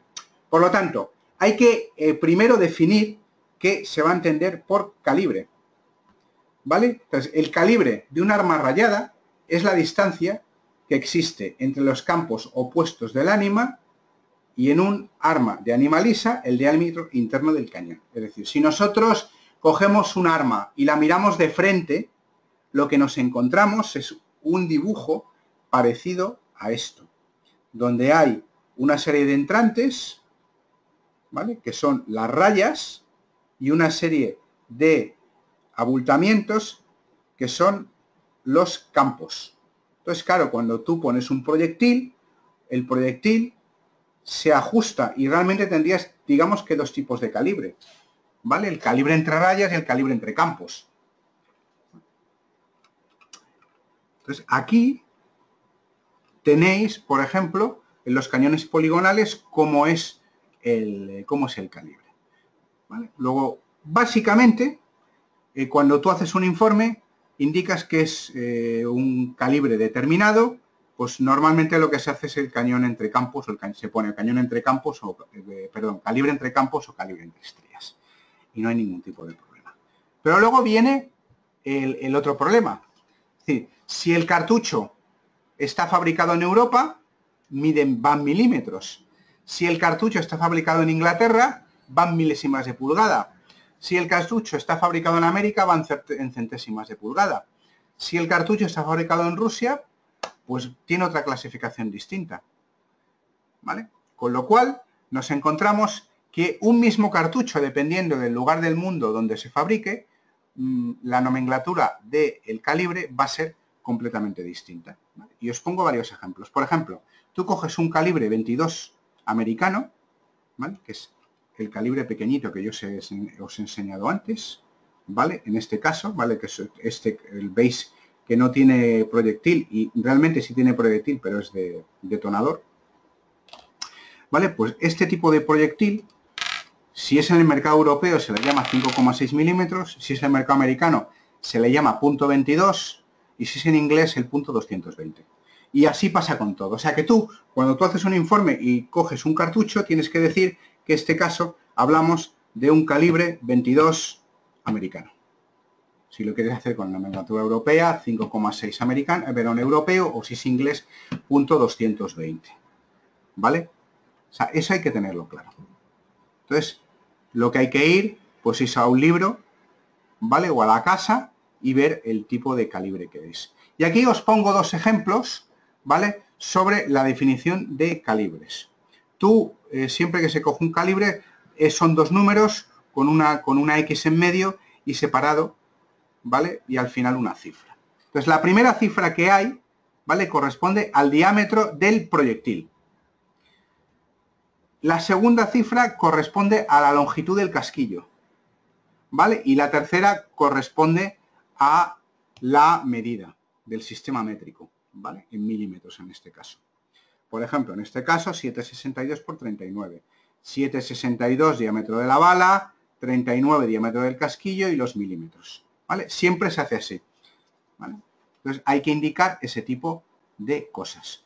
Otra cosa distinta es el calibre de las escopetas, ¿vale? Si vosotros cogéis munición de escopeta, lo que tenemos es una cosa así, ¿vale? Que es un diseño completamente distinto al diseño de un proyectil de pistola o un proyectil de revólver.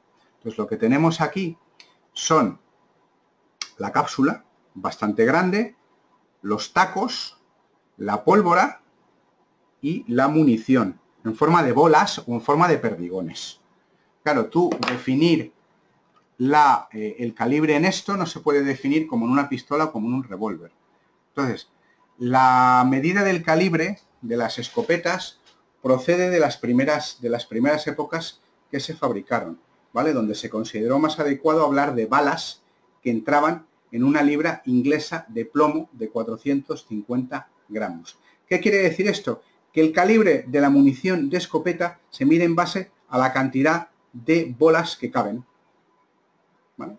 De eso, pues, resultó el concepto de armas de calibre de 15, caben 15 bolas, de calibre 20, caben 20 bolas, de calibre 28, caben 28 bolas, y así sucesivamente. O sea, realmente es la cantidad de bolas que caben en una determinada superficie. Aquí lo tenéis, ¿vale? Luego, técnicamente, el calibre es igual al diámetro. Bueno, no vamos a complicar más la vida porque el estudio de la cartuchería, de la balística y del calibre es bastante complicado, pero bueno, solo me interesa que sepáis eso, las variantes que hay. Otra clasificación que da el reglamento de armas es por el ánima. O sea, el ánima es el interior del arma, ¿vale? Entendemos por ánima la superficie del interior del cañón.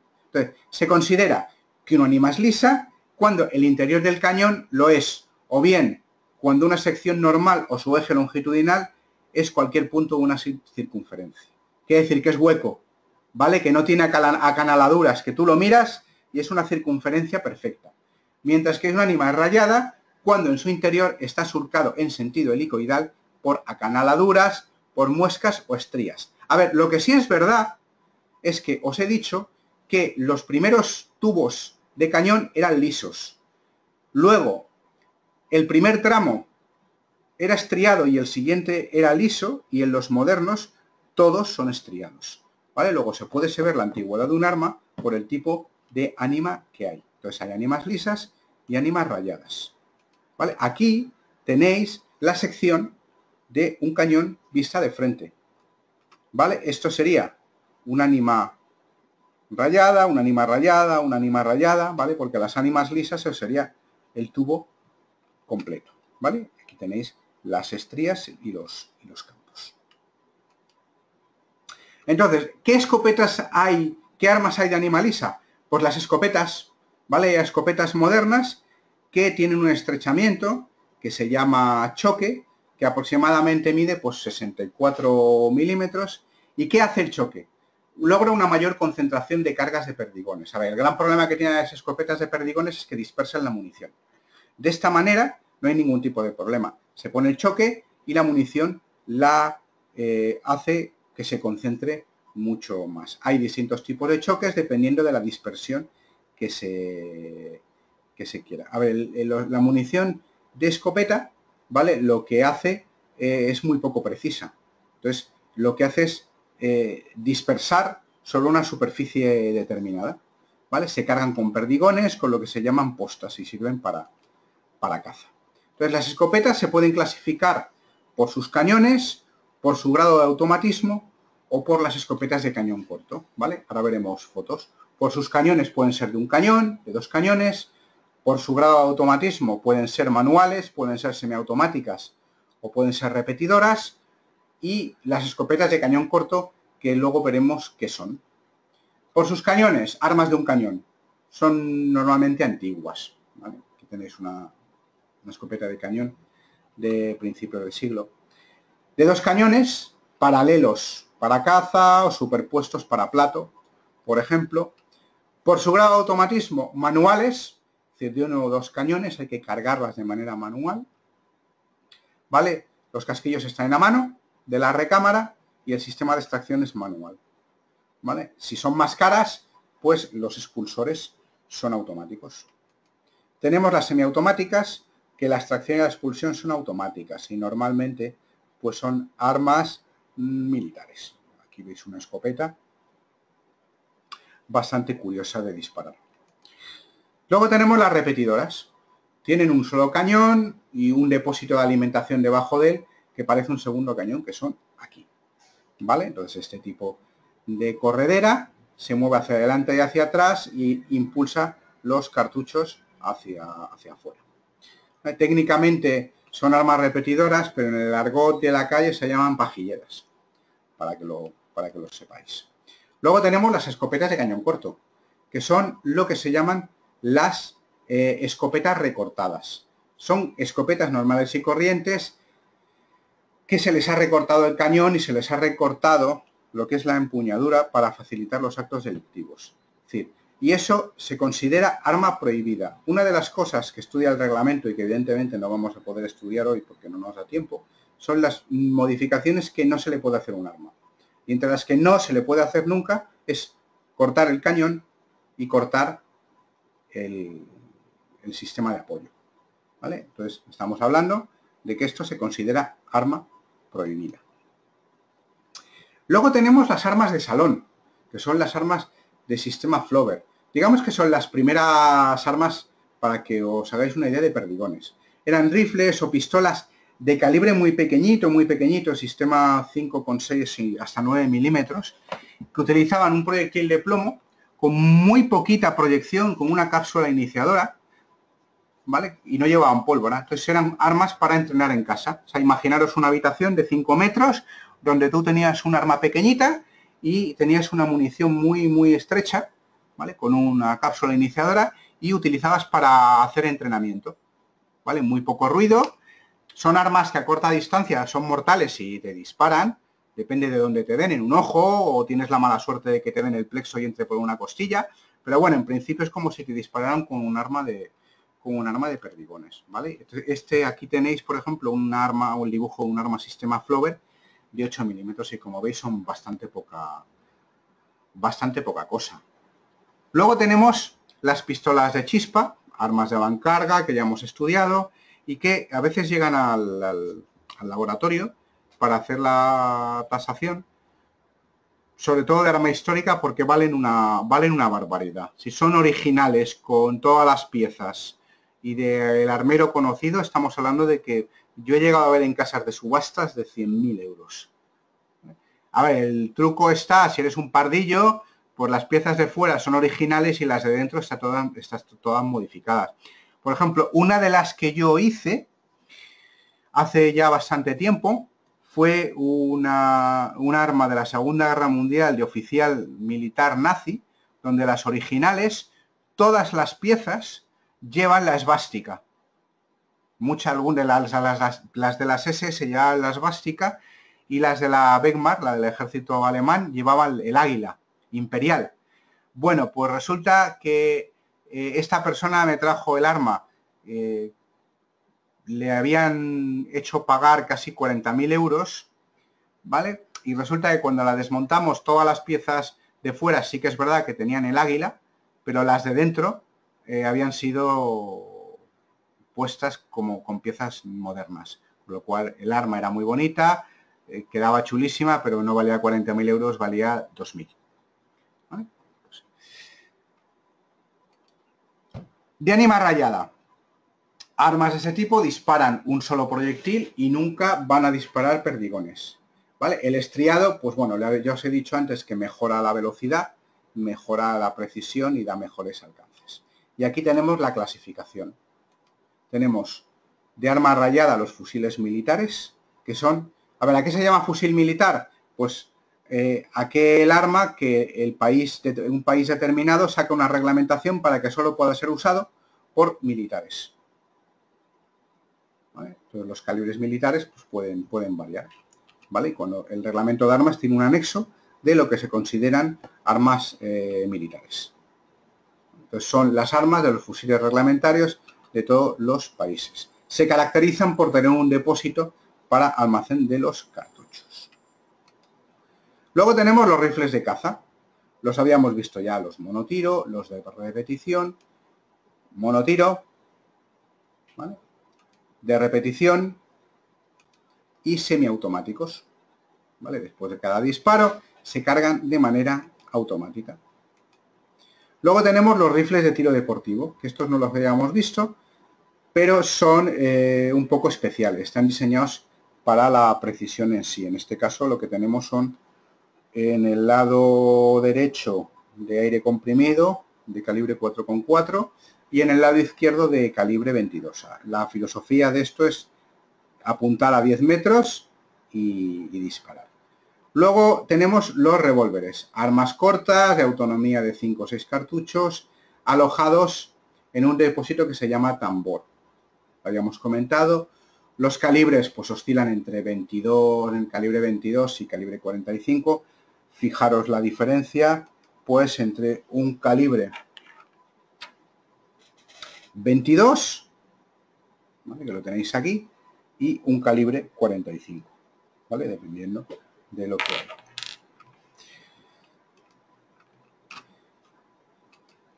Aquí, por ejemplo, tenéis un revólver de Smith & Wesson de 2 pulgadas, ¿vale? Esto que tenéis aquí son 2 pulgadas de calibre 38. Las pistolas, pues van desde 5,56 a 12,35 milímetros, es decir, del calibre típico 22 al calibre 50. Y aquí tenemos las automáticas, las semiautomáticas, las monotiro y las detonadoras. A ver, pistolas automáticas rarísimas. Es decir, modernas yo no conozco ninguna, a no ser que se hayan retocado los mecanismos de manera ilegal y se hayan convertido en pistolas automáticas.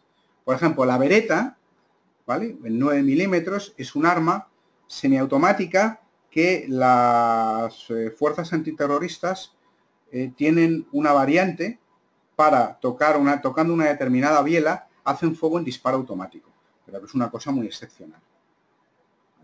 Si tú limas una de las piezas, sí las puedes convertir en fuego automático, pero son raras.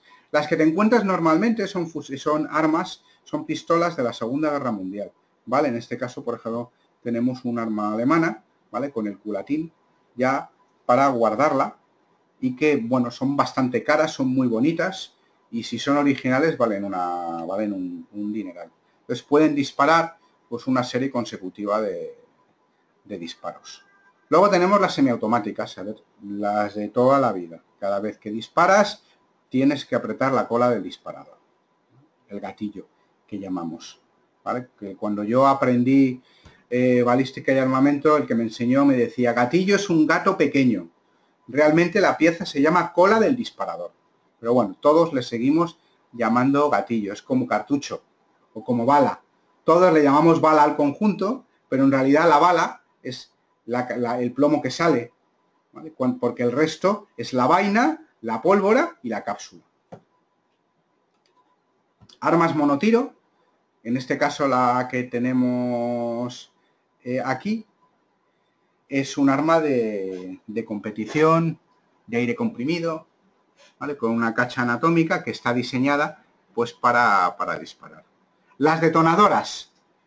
Estas sí que vienen al laboratorio en cantidades ingentes, ¿vale? Entonces son pistolas que el reglamento de armas te dice que las puedes comprar enseñando el DNI, ¿vale? Y puedes tenerlas en tu casa y no puedes llevarlas.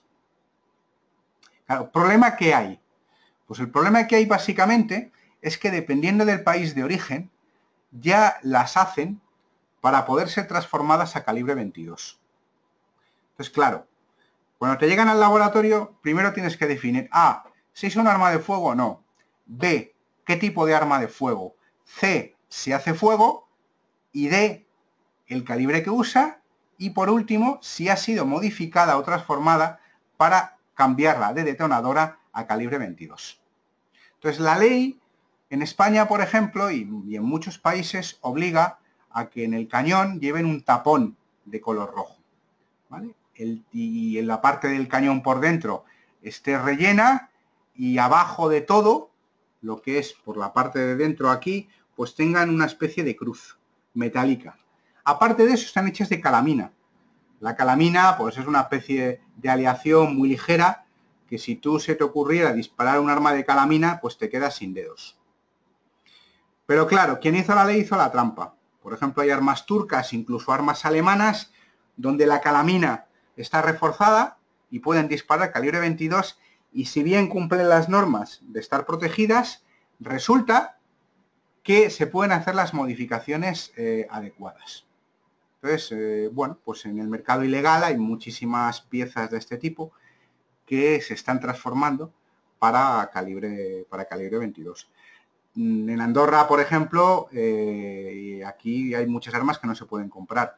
Allí, por ejemplo, las armas de avancarga se pueden comprar sin papeles y se pueden comprar las detonadoras y las de ruido, las de gas, sin ningún tipo de problema, cuando aquí no se puede, ¿vale? Tú no puedes comprar munición de gas porque es prohibido. Igual pasa con los sprays antidefensa, ¿vale? Que son otro tipo de armas que están prohibido comprarlas y que, sin embargo, se pueden comprar en Andorra, ¿vale? Solo hay un tipo de sprays homologados que tú los puedes comprar con el DNI, los puedes tener, que son sprays de cayena, de pimienta.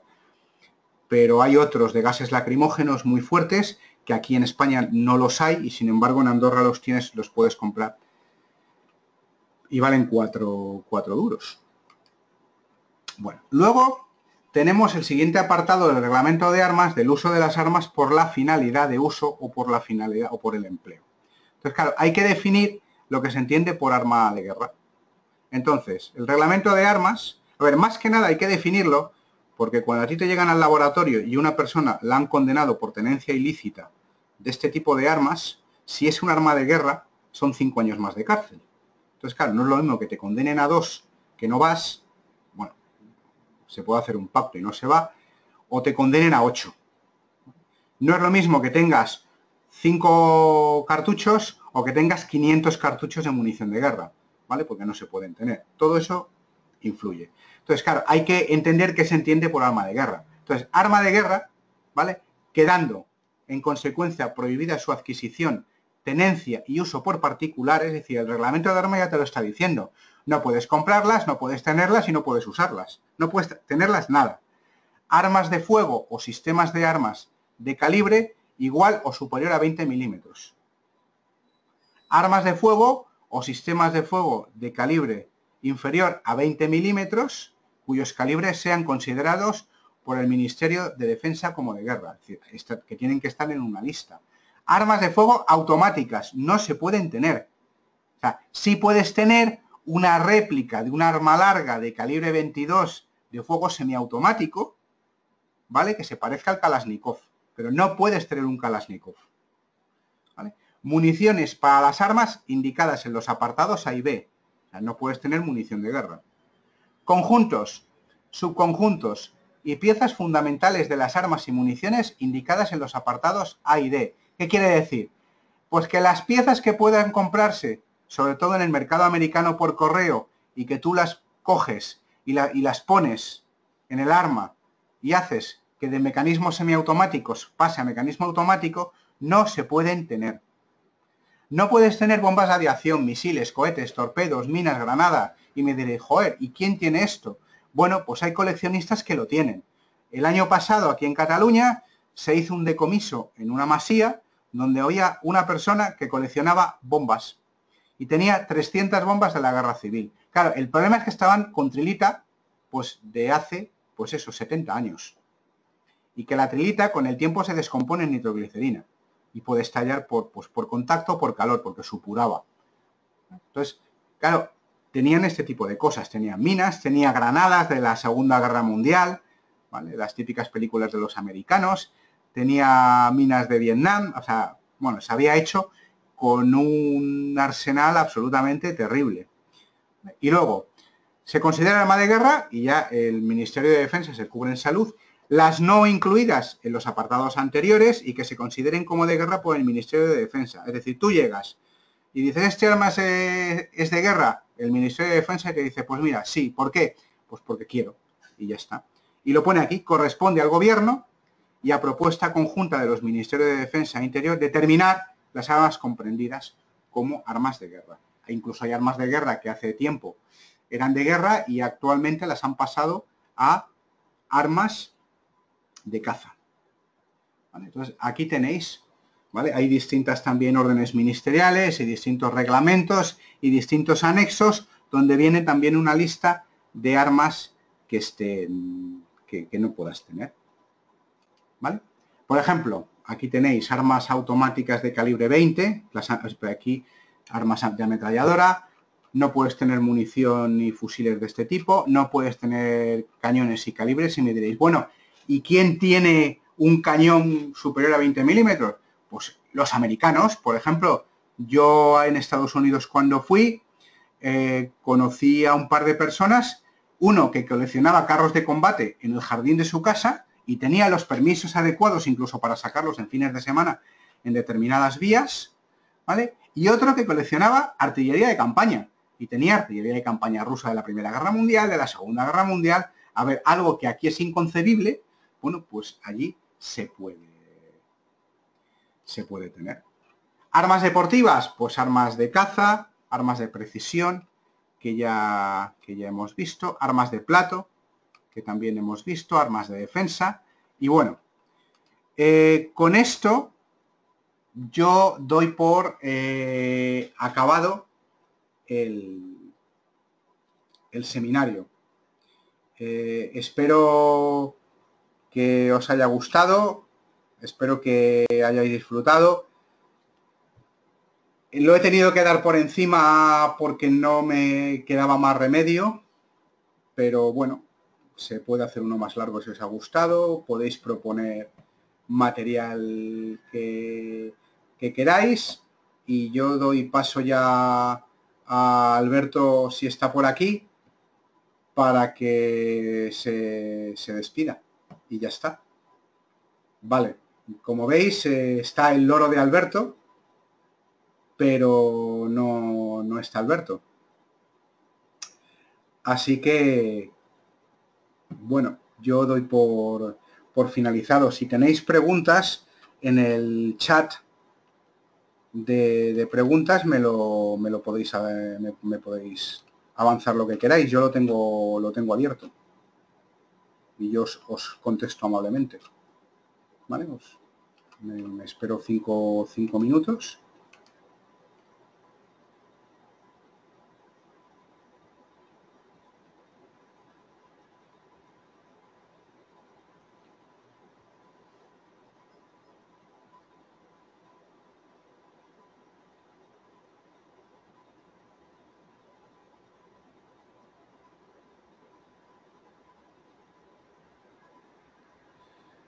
Muchas gracias, Cristina, por las felicidades.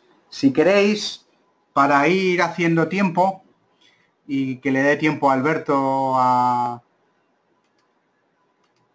esto, os puedo enseñar algunas cosas que tengo por aquí.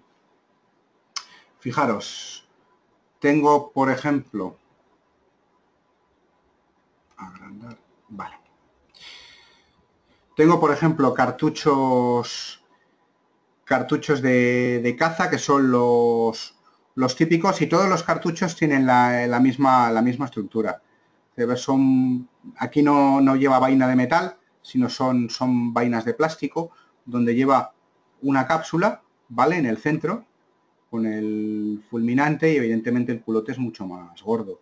Llevan la pólvora dentro y llevan un taco, que el taco lo que hace es apretar o presionar la pólvora y la munición.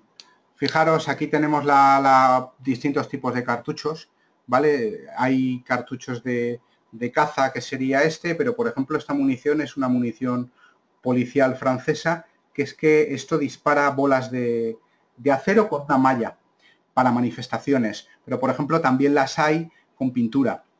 Los Mossos, por ejemplo, aquí en España, tienen un tipo de munición de escopeta que marca con pintura fluorescente. O sea, una vez que y además no la ves. Si en las manifestaciones te dan con este tipo de munición, te golpean y llevan unas gafas infrarrojas, y entonces, claro, con las gafas infrarrojas te ven en verde, te ven en fosforescente. Los antidisturbios lo ven y van con la porra y te inflan a palos. Lo que no os he explicado, porque no me daba tiempo, es que muchas veces estamos acostumbrados, ¿vale?, a ver la munición de cartucho metálico, que es esta, cuando en realidad existen muchos tipos de municiones distintas. ¿Vale? Entonces, la clasificación de los cartuchos muchas veces viene por el color. Entonces, si la parte de arriba del cartucho es de un color determinado, te indica una función determinada. Cuando son de plástico, tanto de color blanco como de color azul, lo que me está diciendo que es una munición de entrenamiento. O sea, son cartuchos que tienen exactamente la vaina, ¿vale?, de plástico, tienen la cápsula y tienen muy poquita pólvora. Entonces, claro, cuando tú quieres probar un fusil de asalto que tiene 50 cartuchos y que el cargador entero vale una fortuna dispararlo con gente que todavía no ha entrenado, ¿vale?, lo que se hace es coger ese tipo de cartuchos que valen 4 duros, el alcance son a 10 metros, tienen muy poca efectividad, pero ayuda a ese entrenamiento. Entonces, hay muchos tipos en el mercado de cartuchos de esto. Aquí, por ejemplo, os puedo enseñar una vaina, ¿vale? Y aquí tenéis el agujero donde va la cápsula iniciadora. El agujerito ese de en medio que se ve ahí es el oído, que es la comunicación por donde la cápsula, al producirse la ignición, la llama entra por ahí, y al entrar por ahí inflama la pólvora, ¿vale?, y hace que el proyectil salga. son de latón normalmente y son muy resistentes y son bastante elásticas. De hecho, son tan elásticas, a ver, tienen que ser elásticas por una sencilla razón. Cuando se produce el disparo, el proyectil tiene que salir. Si la parte de delante no se deforma y se abre, el proyectil se quedaría ahí y estallaría dentro del cañón. Entonces, en cuestión de milésimas de segundo, esto se abre y se cierra y el proyectil sale. Y si tú recuperas esto y lo dejas enfriar, si la munición es buena, puedes volver a recargarlo y sale más barato. Si son máquinas donde le metes el pistón, donde metes la cantidad de pólvora adecuada, donde le metes el proyectil y ya tienes munición hecha.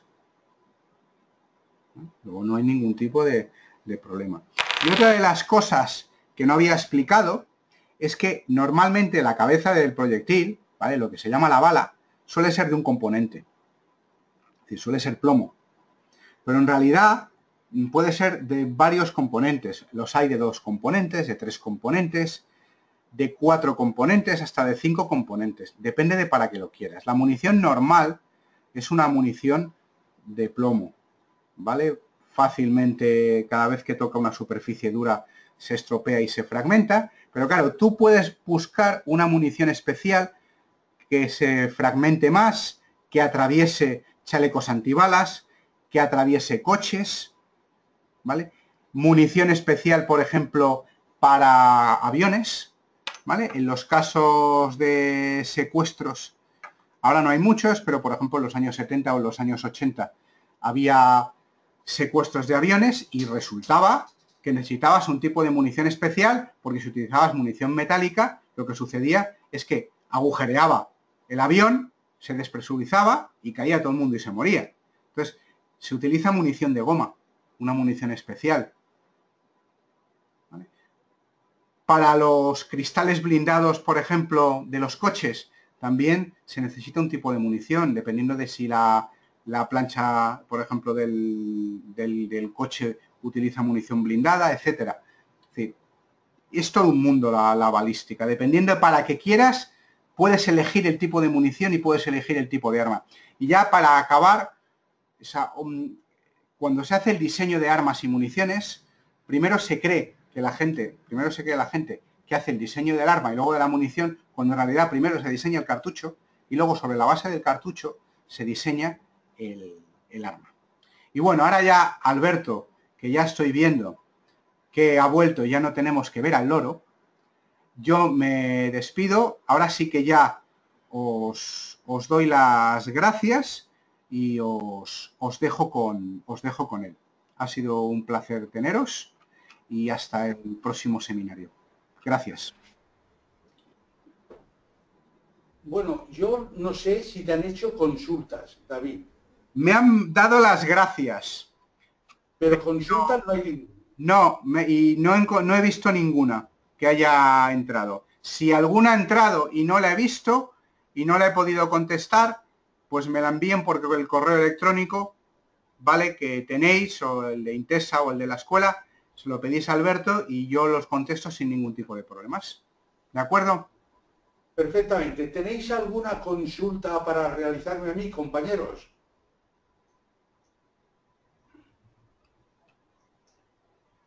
No veo que hayan consultas. No.